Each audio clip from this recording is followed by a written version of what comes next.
Thank you, thank you. And before I begin, let's give another round of applause for Lieutenant Governor Eleni Kounalakis.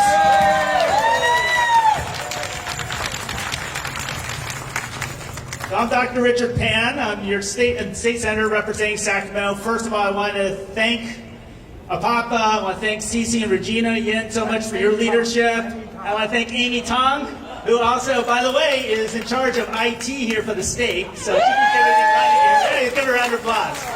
The problem is she only gets news reports when things go wrong, not when everything goes right. So let's give her a round of applause for all the things that go right in California. So it's great to see everyone here today, here in Sacramento, standing against hate, united against hate. Now, I'm going to tell you that I'm actually the first Asian American to represent Sacramento in the state legislature.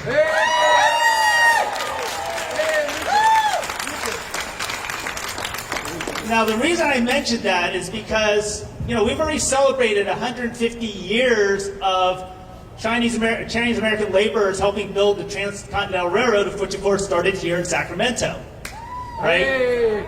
Now, so think about it, 150 years, more than 150 years later, I'm the first Asian American to represent Sacramento in the state legislature. It's been too long.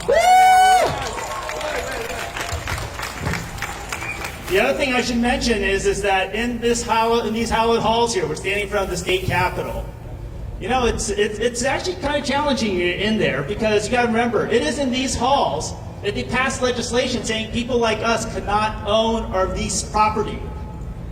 It is in these halls where they passed laws to say that, to urge Congress to ban us from coming to this country. In fact, we were the first illegal immigrants because we were banned from directly immigrating to the United States with the Chinese Exclusion Act, which later was expanded to other Asians, and so we had to come through Mexico to come to this country. Asian women were forbidden for coming into this country. Of course, the law doesn't say Asian women, of course. They just kind of implied that Asian women were involved in things like sex trafficking and crimes and other types of things, and therefore, the customs person would look at them and go, nope, sorry, you can't come in, right?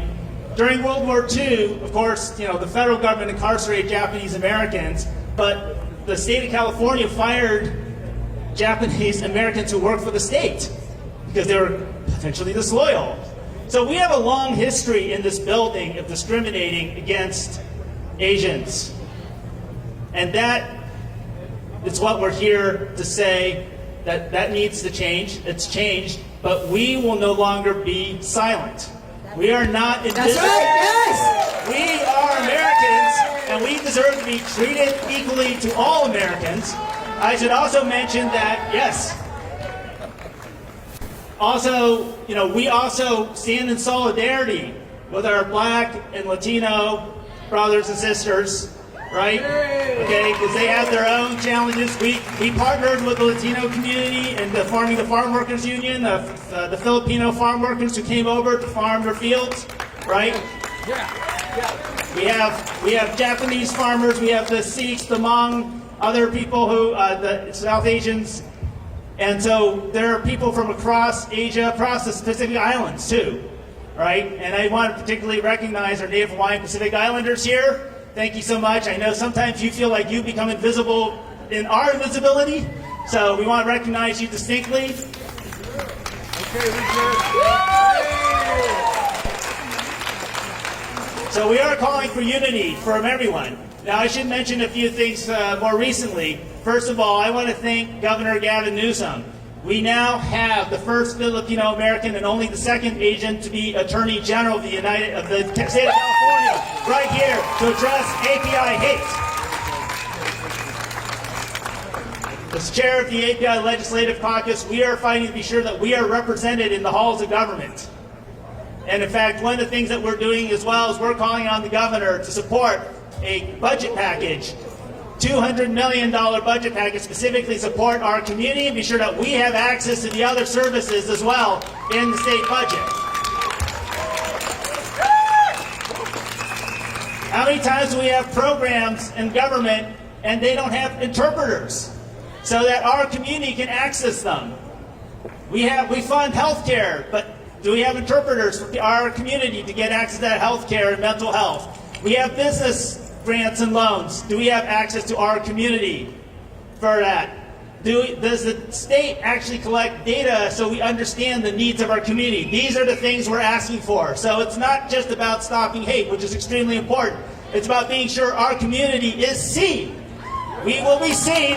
We are an equal part of this country and this state.